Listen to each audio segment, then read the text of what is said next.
Hi, this is Dr. Gregory Sadler. I'm a professor of philosophy and the president and founder of an educational consulting company called Reason.io, where we put philosophy into practice. I've studied and taught philosophy for over 20 years, and I find that many people run into difficulties reading classic philosophical texts. Sometimes it's the way things are said or how the text is structured. But the concepts themselves are not always that complicated, and that's where I come in. To help students and lifelong learners, I've been producing longer lecture videos and posting them to YouTube. Many viewers say they find them useful. What you're currently watching is part of a new series of shorter videos, each of them focused on one core concept from an important philosophical text. I hope you find it useful as well. The psychologist Lawrence Kohlberg, in his theory of moral development, distinguishes 6 stages through which human beings can pass. And we all begin at stage 1, where we're oriented towards essentially punishment, reward, and authority. And we have the capacity to develop all the way up to the highest level, where we are concerned with universal ethical principles, with conscience, with applying these things in a non-conventional, a post-conventional is the word that he uses for that manner. And how do we actually progress along those stages? That's the question that he's interested in. One of the sub-questions is whether our educational institutions are well suited for promoting moral development in the way that they set up education. And Kohlberg thought that quite a few of the schools of his own era were not well suited in the way that they were organized, in the way that they were thought out, in the activities that students were encountering, the messages that they were getting from teachers, administrators, and also other people as well, was not promoting moral development in a particularly adequate way. And he set out why he thought this was the case. So one is an emphasis upon authority, which interestingly he diagnosed as going sort of hand in hand with a unwillingness to engage in education that explicitly took stands on moral issues. There was sort of a perception at the time, and I think this still runs throughout many school settings, that it's really the family or religious institutions or something else that should be teaching these moral truths to children. As he put it, the school should be value neutral. And Kohlberg thinks that that's completely off base. It's nonsense to ever think that you're value neutral. You are, by taking the stance of value neutrality, actually saying something quite profound about values. If you strip away any sort of substantive moral teaching, you still have to maintain some sort of order, or else you can't have an institution at all. There's a lot that has to go into organizing things and disciplining and structuring if you want to educate children. All you need to do is spend a little bit of time with them in an educational institution, and you'll see exactly what we mean. So his diagnosis is that whether they are deliberately doing things this way or not, there often tends to be this emphasis upon authority and not on something that would go beyond that, what he calls justice, an orientation towards justice. And so he says that very often the school atmosphere is generally a blend of stage 1, the punishment morality, do what you need to do so you don't get punished. Whatever gets you punished is bad, whatever doesn't get you punished is good. And stage 4, the law and order view, which if a person had progressed to that level, they're able to recognize authority and order as something good in their own right. But unfortunately, this isn't where most children are. And so he says that this often fails to impress or stimulate children who are involved in their own stage 2 or stage 3 moral philosophies, which is probably the bulk of most children. And so schools end up doing a fairly poor job in promoting moral development. If it happens, it usually happens despite what is going on in the classroom, the gymnasium, and other school settings.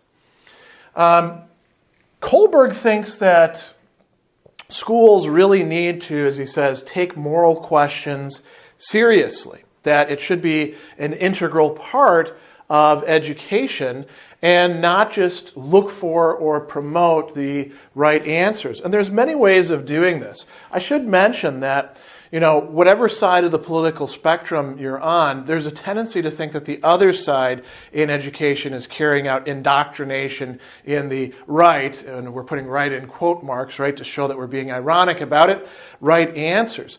But really, whatever side of the spectrum you're coming from, educational institutions will have a set of right answers that they're promoting. Whether they're progressive or conservative, there'll be some right answers. And Kohlberg says, it's good to have answers. Quite often it's good to have them so you can push off against them. But just being told the answers, just memorizing things, just going through what used to be in the old days called catechesis, is not really promoting any moral development. And you see this over and over again in elementary schools all the way up to high schools, even in some colleges, where students are being given what the right answers are and expected to memorize them, maybe even given a little bit of explanation about it, but never going through the intellectual and affective and practical work of trying those answers on and finding where they don't entirely fit and then reworking them for themselves.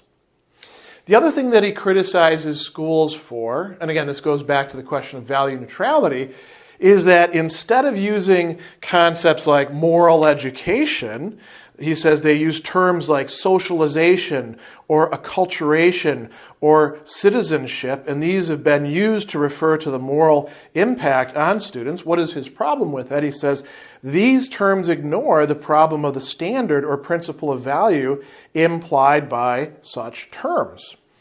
Why should you be socialized? We often hear the argument that it's very important that children go to public school so that they'll be properly socialized.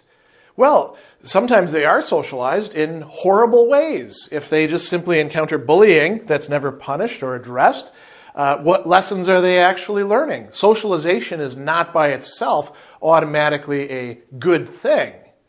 And we have to be attentive to what's being implied by these terms. Or citizenship, in the places that still actually have some attention to that. Unfortunately, civics often falls out of the curriculum as things get pinched and squeezed. We could say the same thing about all the other aspects of life that often don't get their way into curricula.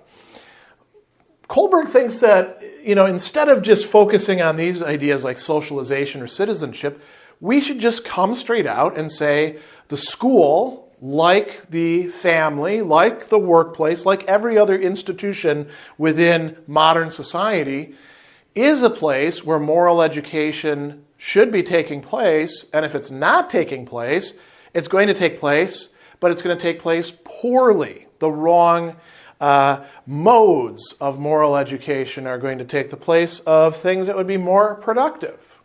So, what does he propose instead? He says that the aim of schools, among other things, should be, as he puts it, personal development towards more complex ways of reasoning. And this is embodied in those 6 stages that he has, or levels. Level 1 is very primitive moral reasoning. And again, that is where we all begin as children, punishment and reward. But eventually we can move past that to the second level. We can start to value other people's desires much more instrumentally. We can start carrying out more complex practical reasoning. We can start explaining ourselves in terms that refer to a wider moral universe. Level 3, where we start to actually care about what other people think and feel and how they're being affected and whether they like us, that's an advance. That is a stage that many people never actually attain but just learn to fake. But to actually attain it is some sort of achievement. It's a moral development. And so Kohlberg thinks that schools ought to be promoting this all the way up to the highest level. He calls this a qualitative transformation of the form, in the form of the child's thought or action. And what does that mean? It means that the child, as they're making choices, as they're engaging in action, so in behavioral context, as they're thinking things out and perhaps even communicating those ideas to other people, there is a transformation in quality, not just in quantity. They're not just giving longer explanations. They're better explanations of what it is that they think is right or wrong. They're more adequate. So then the question is, well, how do you actually bring this about? What are his recommendations for educational institutions? And I think if we were going to apply these, we would have to do it in sort of a triage way. We'd have to see what we can actually do at first and how many resources a school has before we try to do a one-size-fits-all model. So the first thing that he says is we really ought to use justice as an organizing principle for moral education. What would that mean? It would mean going beyond just sort of, you might say, pragmatic conceptions of keeping everybody quiet or producing as many well-educated people as possible by meeting certain, standards when it comes to content or, imposing authority or anything like that. We would, in fact, need people involved in the process who were at higher levels of moral development and who could embody and make decisions according to those sorts of reasoning. We probably would need level 5 and 6 people rather than just level 2 through 4, which may require developing a certain talent pool among educators and administrators. That would be an important project to carry out. But using Kohlberg's conception of justice, moving through these stages, and thinking about the sort of justifications that are given for moral reasoning and decision-making, that would be an integral part of this. Another is, as the students move from stage to stage, he says, well, when does this actually happen? It doesn't happen because you give them a class or some videos or, a pamphlet about how to do stage 3 reasoning or anything like that. For those who are already at stage 3 reasoning, that could be helpful. For those who are at the cusp of 2 and 3, that could be useful as well. But it really depends on creating opportunities for the students to move from one level to the next. And he says, well, why do people move from one level to the next? It's because they come to realize that the perspective that they have at the current stage is not really adequate. There's something deficient about it. And you can't simply tell somebody that that's the case. They have to be able to see that, realize it, and then want something more, or else they're never going to progress. So you can't make a whole schoolyard full of angels by giving them class after class after class, or workshop after workshop, or doing anything like that by just telling them the way that they're supposed to behave. They have to engage in enough other activities that will get them to the point where they can see that maybe they should shift things. Maybe they should take on a better perspective. Then you can give them that better perspective. Now, the other thing that he talks about is the absolute central importance of social interactions and of what he says, taking others' roles. That means engaging in some sort of discussion where you're hearing other people's perspectives on moral reasoning and then thinking through conflicts. You cannot advance in Kohlberg's view and within his system, you could say, without having conflicts that you have to address. Now, these could be real-life conflicts, a fight on the school, playground, or it could be dilemmas that the school itself is facing. Where should we spend the money? A great example of this. Are we spending too much money on athletics and not enough on all these other important activities within the school. That can be opened up for a public discussion, one that I think many principals would be unwilling to have, but that's because they are not embodying what Kohlberg is suggesting here. It'd actually be very good for students. We have to think through conflicts, and we have to have the opportunity to screw up. We have to have the opportunity to provide inadequate justifications for our points of view, and then have other people say, no, I think that you're missing something here, and then we can have the possibility of moving towards something better.